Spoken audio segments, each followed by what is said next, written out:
Okay, hello, welcome back to Tita Ching Kitchen. Gagawa po tayo ngayon ng baked chicken breast. Ayan, so unang-una gawin natin, ilagay natin yung breast chicken dito lang sa plastic na to, under there. I-flatten lang natin para lang magpantay po.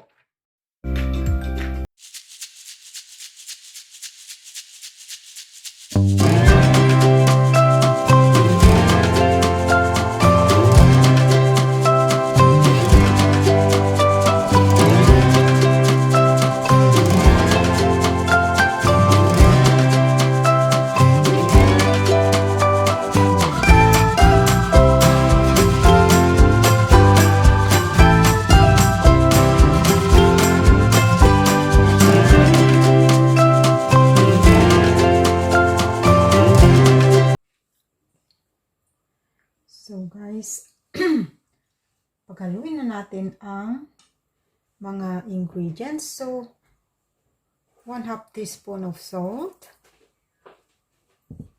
1 teaspoon of paprika,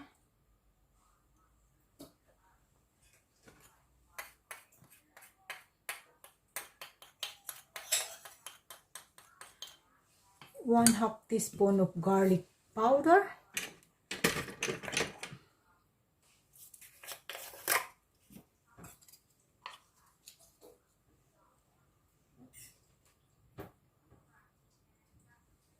yan.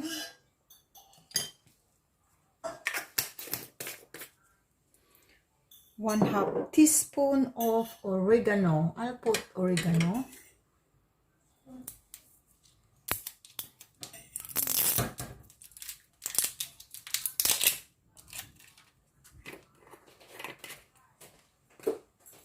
Yan. 1/2 teaspoon.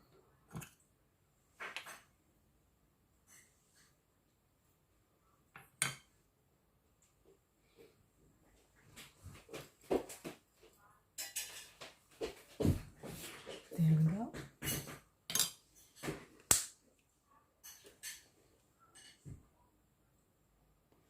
And a 1/4 teaspoon of ground pepper. Well, let's see the 1/4 teaspoon. The 1/4 teaspoon of ground pepper.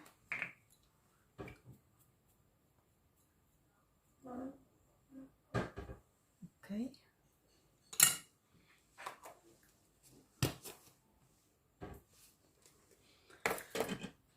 Okay, so what we're gonna do now, guys, is just to mix together this one.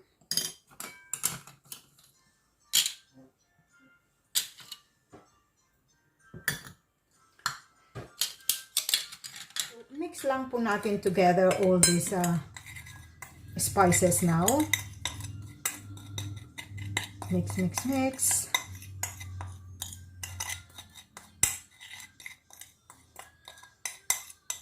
Make sure that's all mixed.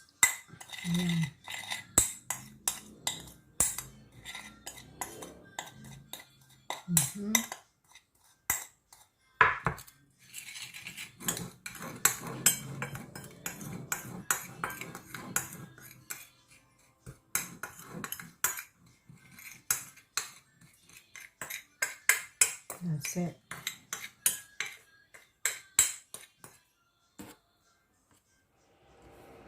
Okay, so now that all the herbs, spices are been mixed, next is to drizzle the olive oil. Drizzle the olive oil over the chickens, breast chicken, chicken breast, whatever.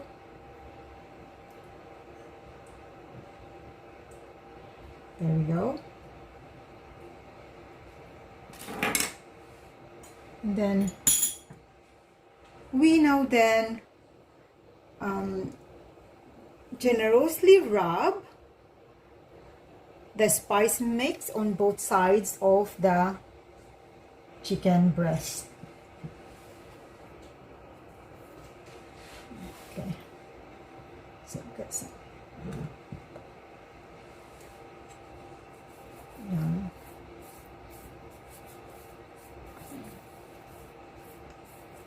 Okay.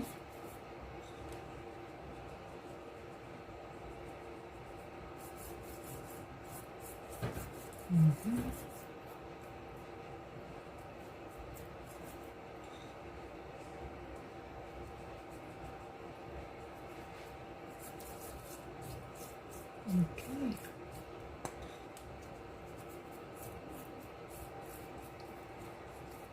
And do it the same on the other side.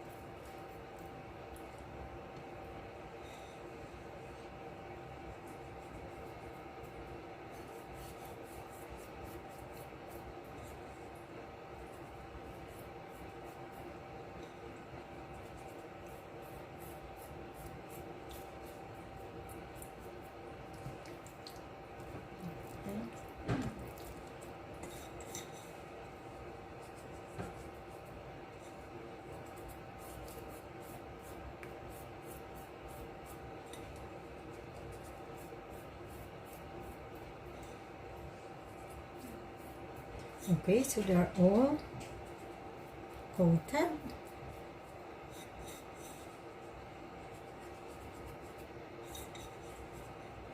All gone.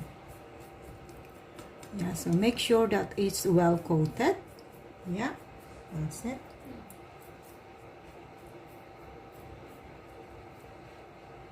Okay, so we then now put the chicken in the baking dish.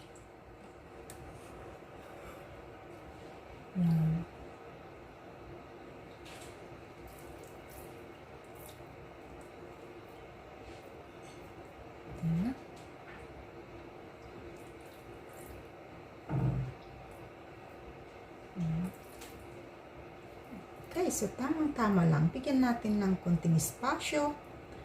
Yan. Okay.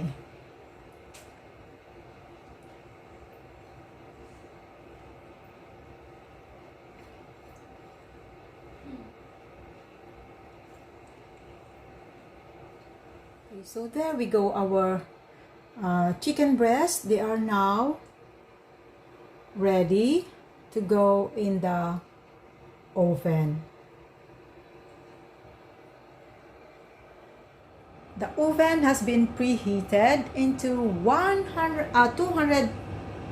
225 actually, 225 degrees centigrade. Ayan, so we will now put inside and we will bake it for about 20 to 25 minutes. Okay.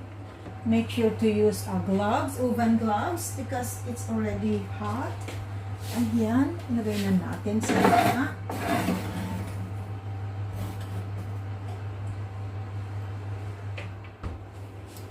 And I'll be right back on halfway through, about 12 minutes.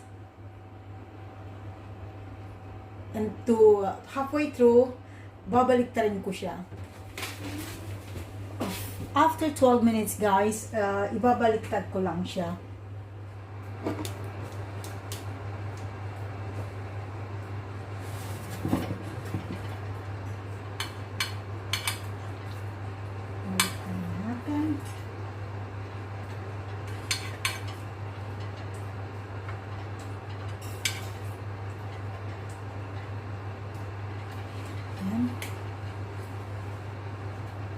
Para mag-even po lalo ang pagkakaluto.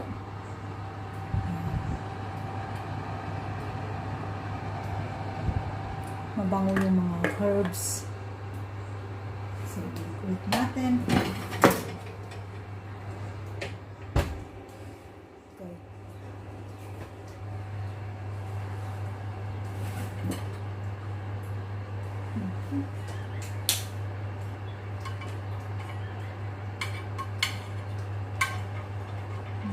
Nice.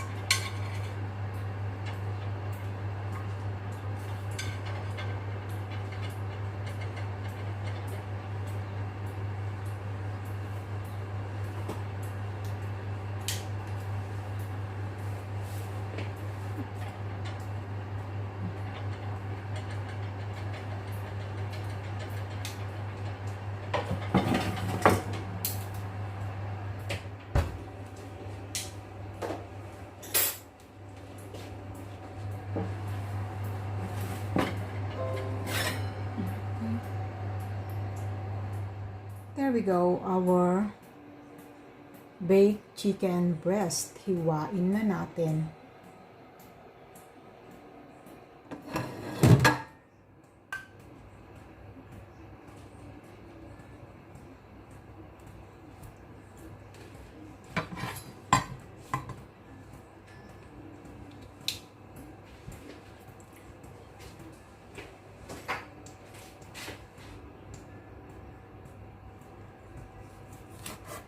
Okay, nice and moist. Look at that.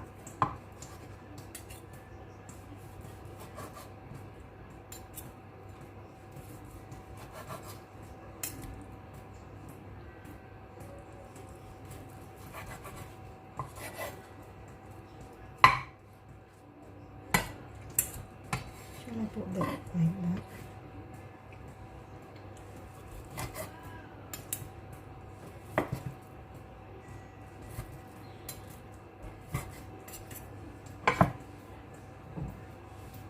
Okay, so look at that, guys, nice and moist.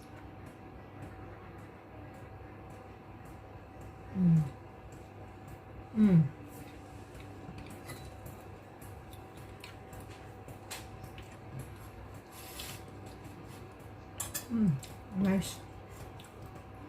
Nice and healthy, guys. It's healthy option, guys, ito. Kasi walang involved na ano talaga yung mantika. Olive oil po ang ginamit natin dito. Ayan. Wow.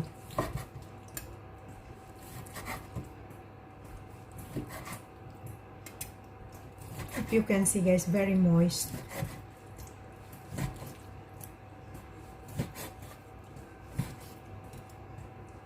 Ayan.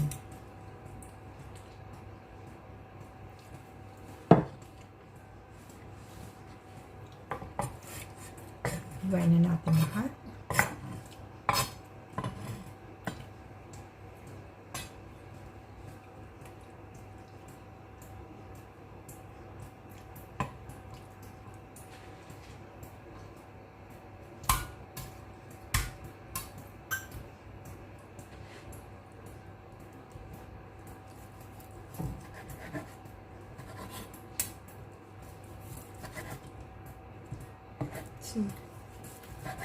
Pantay po yung pagkakaluto. Yun po ang purpose kanina, guys, kung bakit pinupupukpuk natin para maging flatten, para sila'y pantay-pantay ang pagkaluto.